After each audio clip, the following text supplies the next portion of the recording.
Today's story is from the main storyline of the Mahabharata. It's about how Bhim rescued a village from Bakasura, who was a giant and gluttonous demon. And Bhim did this without the villagers even realizing it.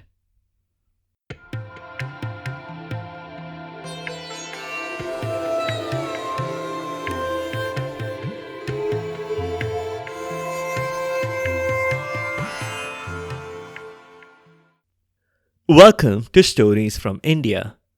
This is a podcast that will take you on a journey through the rich mythology, folklore, and history of the Indian subcontinent. I am Narad Muni, the celestial storyteller and the original Time Lord. With my ability to travel through space and time, I can bring you fascinating stories from the past, the present, and the future. From the epic tales of the Mahabharata and Ramayana to the folk tales of the Panchatantra, to stories of Akbar Birbal and Tenali Raman. I have a story for every occasion. The purpose of the stories is neither to pass judgment nor to indoctrinate. My goal is only to share these stories with people who may not have heard them before, and to make them more entertaining for those who have. You may have heard earlier Mahabharata episodes on this show, but if you haven't, I'll give you a summary of the story so far. The Mahabharata is one of two major epics from India. The other is the Ramayana, which we have also been covering on the show. The Mahabharata started with Bhishma, who was the crown prince of Hastinapur. Bhishma gave up all present and future claims to the throne, just to please his dad, the emperor. That put everyone in a terrible spot, because capable rulers were rather scarce at the time, and for several decades afterwards too. Instead of welcoming this as an opportunity to switch from a dynastic monarchy to a democracy, the administrators of the empire persisted in their mad search for a successor in the same royal bloodline. That happened across 2 generations, until finally in the 3rd generation, Hastinapur ended up with exactly the opposite problem. Now, it had too many contenders to the throne. There were over 100 Kaurav princes, who were all children of the current emperor, Dhritarashtra. The eldest Kaurav prince was Duryodhan, who often behaved like an entitled brat. And all that while, his parents, Dhritarashtra and Gandhari, turned a literal and figurative blind eye to all his misdeeds, because Dhritarashtra had been born blind, and Gandhari had blindfolded herself in solidarity. On the other side of the ring from Duryodhan and his 101 siblings were the 5 Pandavas. These were the sons of Dhritarashtra's younger brother, Pandu. Despite being younger, Pandu had been emperor. An unfortunate accident forced him into early retirement, exile, and then an early demise. Yudhishthir was the eldest Pandav, and he was older than Duryodhan. And that was the basis of the Pandav claim. No one clarified the ambiguity around who would succeed Dhritarashtra on the throne, and that was the problem at the heart of the Mahabharata. The rivalry between the Kauravas and Pandavas only kept escalating through their childhood, through university, and then post-graduation as well. And by escalation, I don't just mean fistfights. The assassination attempts began as early as middle school. Now, with public opinion forcing Dhritarashtra to name Yudhishthir as his crown prince, the Kauravas could not have been more bitter. they created a deadly trap for their cousins. They gifted the Pandavas a palace without revealing that it was highly flammable. Thanks to a tip-off from their uncle Vidur, the Pandavas and their mother, Kunti, managed to escape through a secret tunnel. They emerged in a dark forest, where Bhim had food, killed a demon, married the demon's sister, and had a kid, all in a day's work for that mighty warrior. Today, we begin the story back with the Pandavas at Bhim's wife's home, a home they were moving out of. The Pandavas and their mother Kunti had decided that it was time for them to move out of the cave. Bhim was the second oldest Pandav. He was the last to leave, seeing as he was bidding goodbye to his new wife, Hidimba, and his even newer son, Ghatotkach. Normally, this might have been an emotional moment. A husband bidding goodbye to his new bride and to his newborn. But none of the three were in any way ordinary. Hidimba was a giant demoness when she wasn't shape-shifting. And these demonesses are made of stern stuff. The baby, Ghatotkach, may have been just a few hours old, but he was already larger in size than his parents. A bit of a Hagrid-like situation here, if you like Harry Potter references. Except, unlike Hagrid, Ghatotkach couldn't have simply picked up his father and put him on top of a shelf. Bhim was the strongest man in the world. He had just single-handedly killed Hidimba's mountain-sized brother.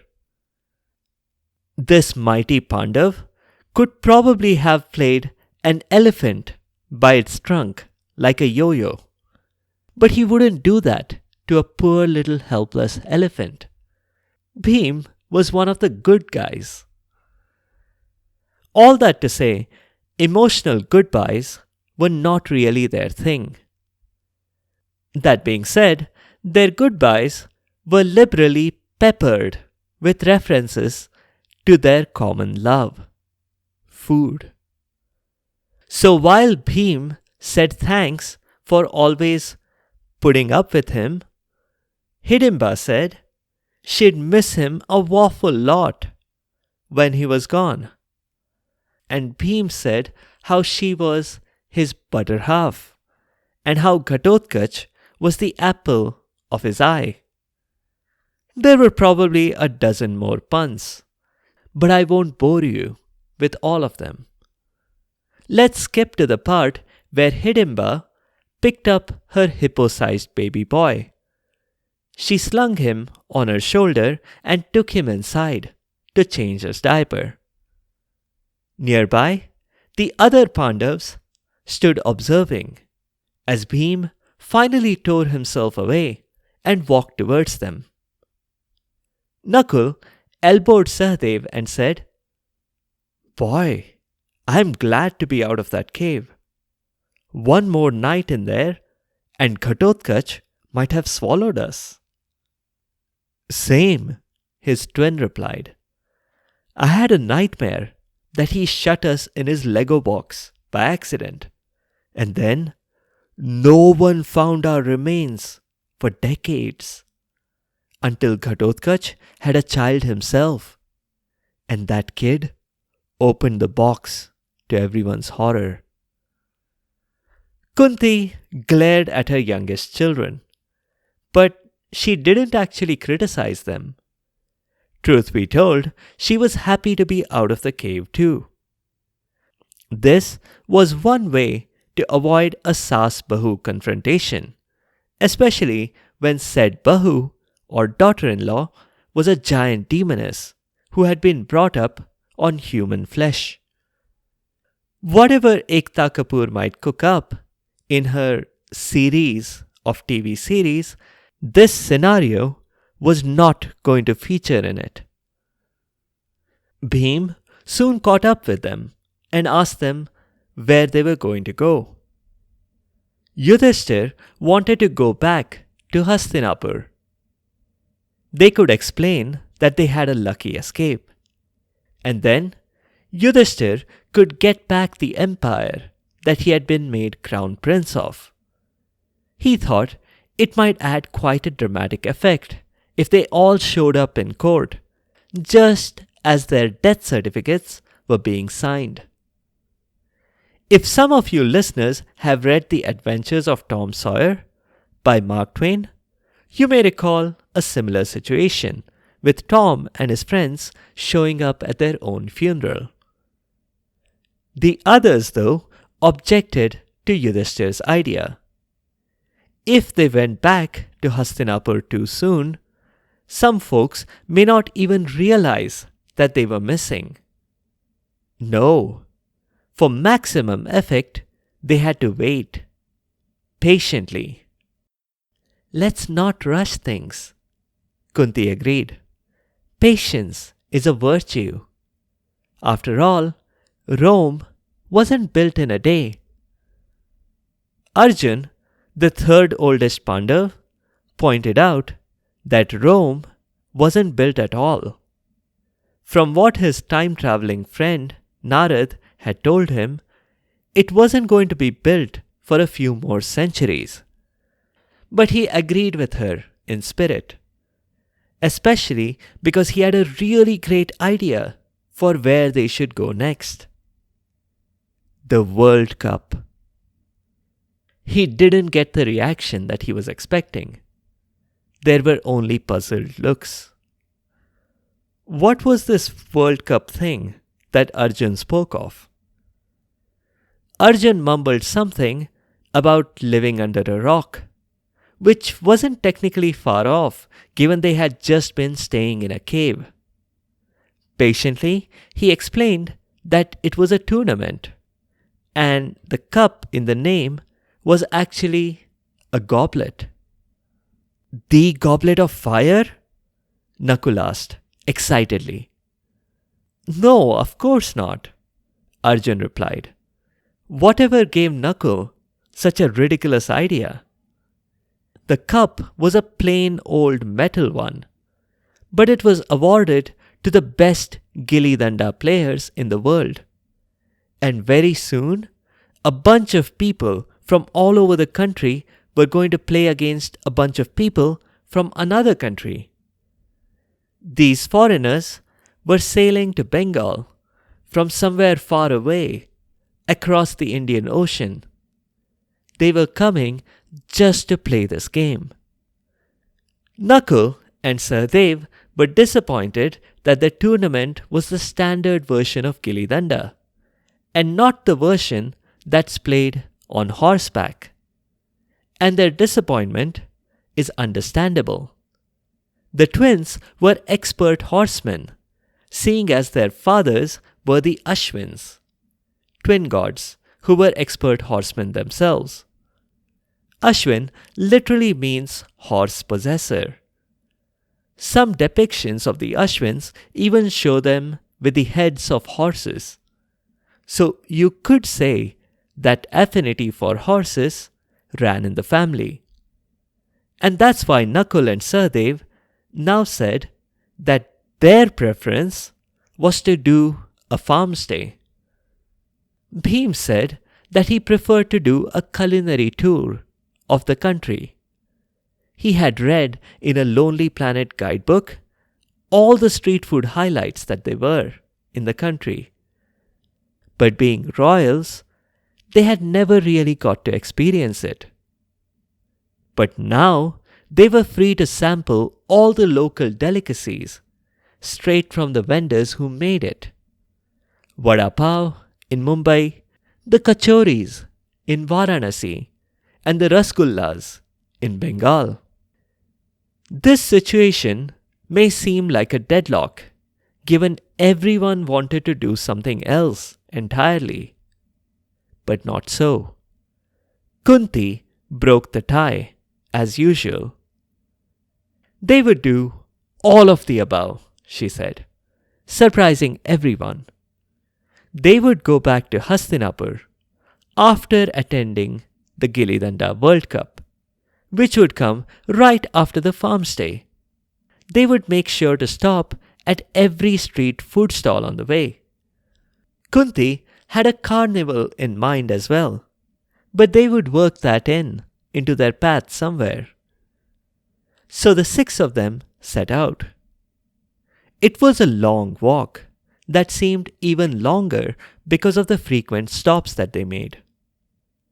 The good thing about those stops was that every street vendor they came across made a lot of money by selling out their entire stock of food. On the flip side, every one of the six travelers was still very hungry. 4 Pandavas and Kunti were hungry because Bhim didn't leave them enough food.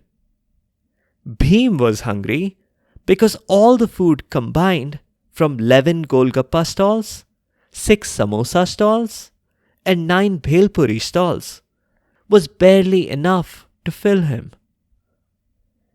In typical Obelix fashion, if you read the Asterix comics, Bhim said that he felt rather weak. And could they please stop to eat now? A lifetime of experiencing these types of questions had taught the others patience and restraint. So they calmly promised to stop at the very next opportunity. That was perfect timing, because just then they reached a signboard. It said, "Welcome to Ekachakra," and stated that the population of this little village was 20. But the name of the village, which meant one wheel, wasn't the only thing that was curious about it. The population had been struck out and rewritten over and over. It had started from the thousands and then dwindled down to the mere 20 that it was now. Maybe the villagers here were emigrating in large numbers. The Pandavas entering this town had suddenly boosted its population by over a quarter. There were farms here and there as they explored the almost deserted main street, which was good. So now Nakul and Sahadev would get their farm stay. There weren't any horses around, but hey, it would be a learning moment for them. They should have specified that they wanted a farm stay with horses around. Bhim suddenly raised his hand for silence. He breathed in deeply and said with a big smile that he knew that smell. It was gulab jamun. He broke into a run, heading straight for the source of this heavenly aroma. It was coming from a little hut. Bhim's fine sense of smell could distinguish between multiple dishes now. There were gulab jamuns for sure, but also puris, matar paneer, and there were parathas, rice, fresh dal, and rasgullas. Despite the excitement that he felt, he did not knock down the door the way Obelix might have done. He knocked gently instead and was promptly welcomed in by a lady who was about Kunti's age. Inside the little home, it was quickly clear that Bhim had accurately sensed each dish. The dishes were being prepared in multiple iterations, and there were enormous baskets that were being filled with all that food. To the Pandav's eyes, this seemed to be too much food for a village with a population of only 20. Kunti explained to the lady that they were travelers looking for shelter for the night. The hostess, whose name was Patni, said that they were welcome. She'd serve them food first and then join them as well. Her husband, Pati, and her son Beta would not join them because they were busy preparing and packaging food. Her demeanor was unusual. She did not seem enthusiastic, as they might have expected of someone who is about to consume all that delicious food. The 6 hungry and weary travelers sat down expectantly. They were a little taken aback when Patni offered them crumbling, days-old roti and stale dal. Patni served herself the same stale food as well. Sahadev whispered to Kunti that he wasn't trying to look a gift horse in the mouth, but why were they getting to eat this while all that delicious food was ready? They were guests in this home, and by rights they should be treated like gods, he added. Kunti thought it would be rude to ask to eat all that food that was being prepared. So tactfully, she asked if the family was in the catering business. And after dinner, could she and her boys help with anything? Patni said that her entire village was into catering, but it was not a business for any of them. She left it at that and refused to say more. There was an air of doom and gloom about her. Suddenly, Kunti realized that Patni had been crying a lot. Kunti understood psychology and knew that the best way to get Patni to speak of her troubles was woman to woman. So after dinner, with the Pandavas out of earshot, Kunti cornered Patni and had it all out of her. In between sobs, Patni explained that they were victims of a protection racket. The village had made a bad deal. Years ago, there had been some unexplained attacks on them from some raiders. The villagers were just peaceful farmers and craftspeople. They couldn't defend themselves, so they had contracted outside help. Bakasura, who was a demon, lived nearby. He claimed that he could take care of their raider problem, but he needed to be paid. And you signed a contract without reading the fine print? Kunti interrupted to ask. But no. Patni said that their entire village had read it thoroughly. And what's more, they had hired a consulting firm to go over the contract in great detail. The consultants read it for a few months. And look, here's the report, she said. And she handed Kunti a large binder, about the size of an encyclopedia volume. Luckily, though, there was a summary on a post-it note. It went like this. In a comprehensive and exhaustive evaluation of the contractual documentation at hand, it is incumbent upon us to elucidate that the assessment, due to its inherent complexity and multifaceted nature, potentially yields a scenario where the contract may be deemed congruous with the desired parameters, or conversely may be fraught with certain elements that are antithetical to the prescribed requisites. The ultimate determination, however, remains contingent upon a meticulous and painstaking examination, the outcomes of which could conceivably oscillate between a favorable validation of Bakasura's compliance or, on the contrary, the identification of substantial irregularities warranting further deliberation and potential rectification. All that management mumbo-jumbo said, it may be good or it may not. Kunti said that report demonstrated that the villager's contract with the consulting firm wasn't at all good. Patni agreed. She said impatience and fear had won over the village, and they signed Bakasura's contract. Kunti wondered why they hadn't simply referred the consultants to the raiders. That was a surefire way of making the raiders ineffective, and they might get a referral bonus in the bargain. The substantial irregularities that the consultants talked about quickly became apparent. Bakasur terrorized them.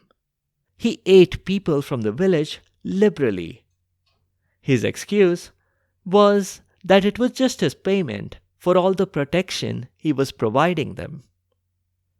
Patni had to admit, though, that the raids had stopped instantly. But Bakasur's terrorism was worse, in her opinion. They would take ordinary looting and plundering over this situation. So, they made another deal with Bakasur. They would cook food for him. Ordinary human food. That is, the food that humans ate, not humans as food. Rice, parathas, sabji, rasgulla, etc. But Bakasur had to promise not to eat them. Bakasur took that deal. However, he didn't quite stop eating them. You see, he ate not just all the food that was sent, but also the bullock cart with its bulls, and much more importantly, the cart driver. This may be one explanation for why a delivery business like Amazon's didn't really take off in ancient India. The villagers figured that this deal was still a little better. If Bakasur stepped into town, he'd eat multiple people at once. Instead, eating just one person a day was acceptable. Or so they thought. Patni explained that she had 5 sons, just like Kunti, and now she was down to her last one. And it was Beta's turn to drive the cart that night. "Cheer up," Kunti said. "Your problem is going to be solved for you. Bhim will drive the cart." "I can't let you risk your son for mine," Patni started to say, but Kunti stopped her. "Relax. What's the use of having 5 sons if I can't send one of them into mortal danger when I want to?" Patni accepted this offer, even if she did so reluctantly. Kunti hadn't really meant what she said, because to her sons it would not be mortal danger. But she had said that anyway, because it was what Patni needed to hear. So that night, Patni silently turned off her son's alarm. Instead, Kunti woke up Bhim. When asked to do her a favor, Bhim asked if he could do it after breakfast. He was hungry. Kunti said that this couldn't wait. It was a matter of life and death. Bhim needed to take all these enormous food baskets, load them up into the cart, and take them to such and such a cave. "And just between you and me," she added, "I don't think anyone will notice if a gulab jamun or two goes missing." That was enough incentive for Bhim to wake up fully. He easily carried and loaded all of the baskets into the cart in just a single trip, while Patni stared wide-eyed. Bhim thanked Patni for the turn-by-turn directions and headed to Bakasur's cave. To Bhim's credit, he controlled his hunger until he was out of Patni and Kunti's sights. Round the bend, he immediately stopped and began with the parathas and the matar paneer. Maybe because he was feeling particularly weak, or maybe it was the memory of the dry roti and stale dal from last night. But regardless, within just a few minutes, he had finished everything. Someone expecting all this food, was going to be disappointed. But Bhim would square it away with them. Maybe he'd even help them cook more food. That way, he'd himself get a little bit more to nibble on. As Bhim approached the cave, he heard a roar. Lion? Or maybe Asur? It didn't matter. Bhim wasn't worried. The roar may have been loud, but Bhim's stomach grumbled louder than that in moments of excessive hunger, like last night.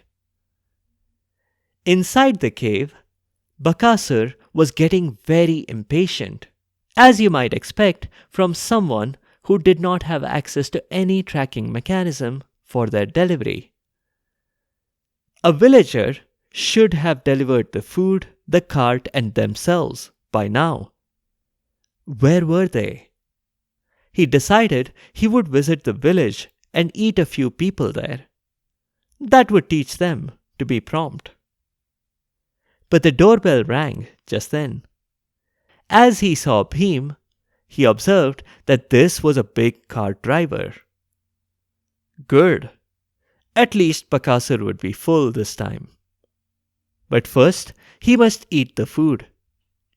Out of my way, Bakasur said, and went to the cart, which was completely empty. The Asur roared in anger. Bhim was eager to jump in before Bakasur did something rash. Relax, relax. If I can just explain. Hey now, put down the cart. The bulls don't like being handled that way. Wait, wait. Don't sprinkle salt and pepper on them. You're going to make them sneeze.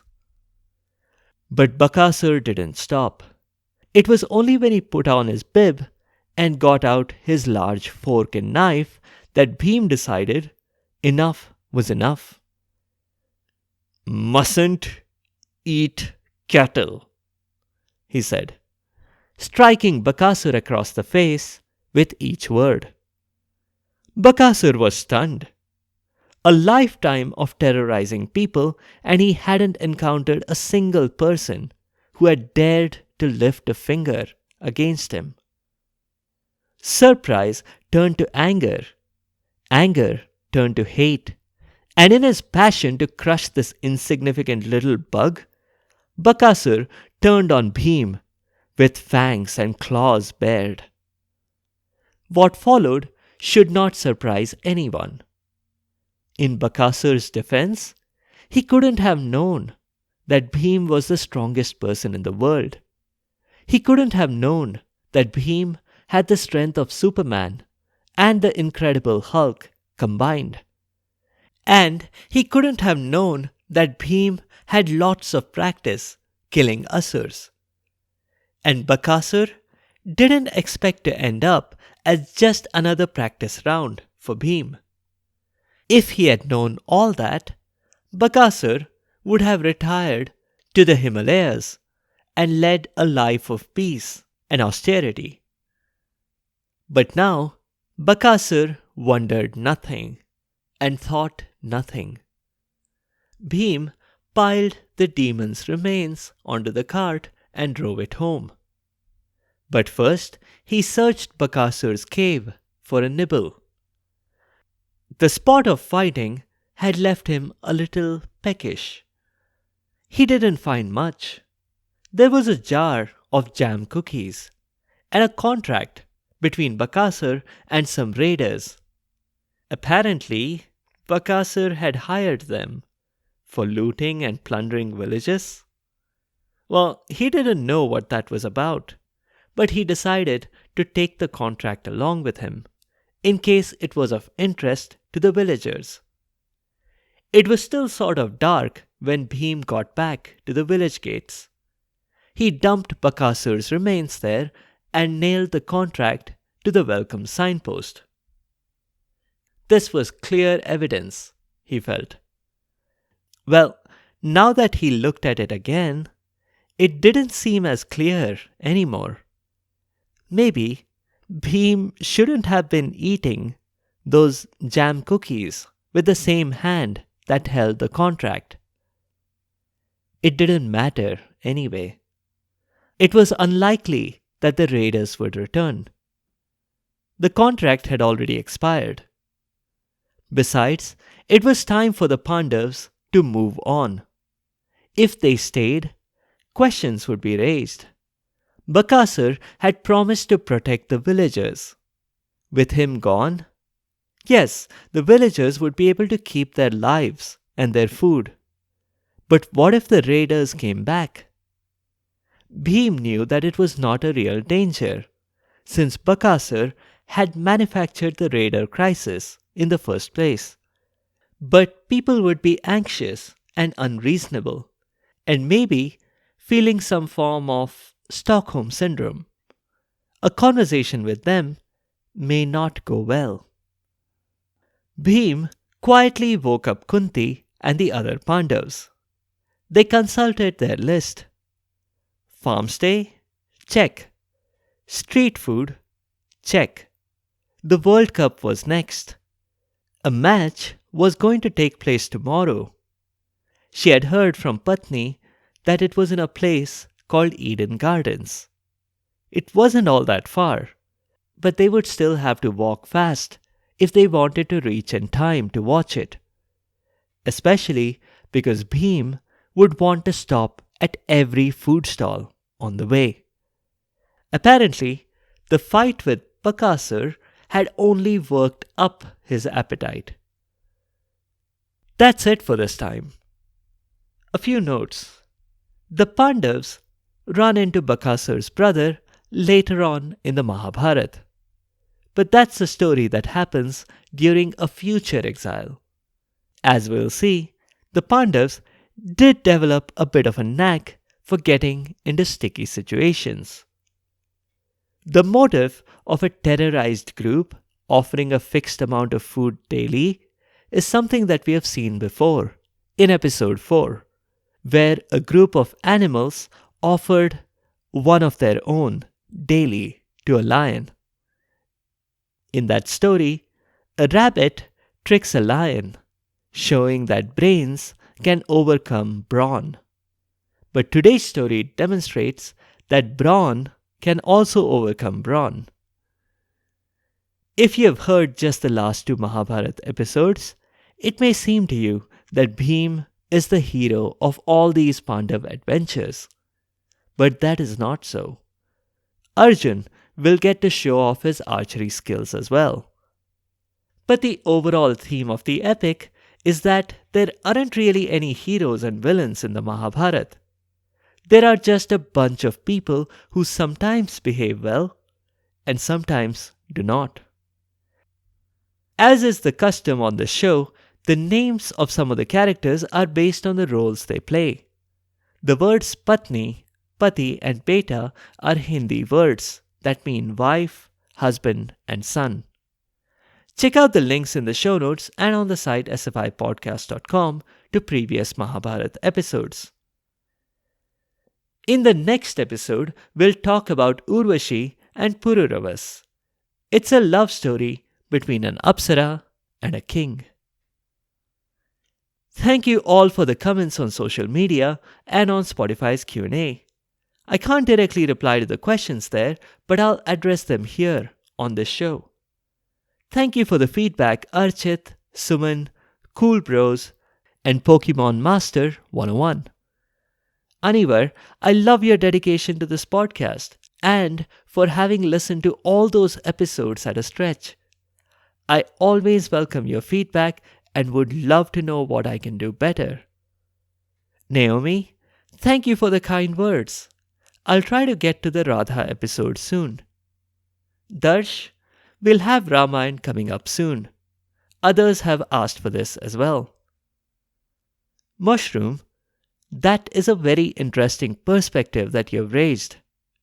Yes, there is a bit of a DDLJ moment with the lioness and the jackal in the previous episode, with the one small difference that Amrish Puri did not threaten Simran if she did not go and live her life.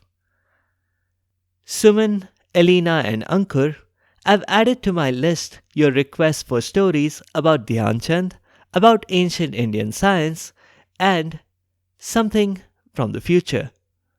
I appreciate your patience as I work through my backlog. If you have any other comments or suggestions, or if there are particular stories that you'd like to hear, please do let me know by leaving a comment or a review on the site sfipodcast.com or reply to the questions on Spotify's Q&A. You can also find me on Instagram and Facebook. Be sure to subscribe to the show to get notified automatically of new episodes. A big thank you to each and every one of you for your continued support and your feedback. The music is from purpleplanet.com. That's purple-planet.com. Thank you for listening, and I'll see you next time.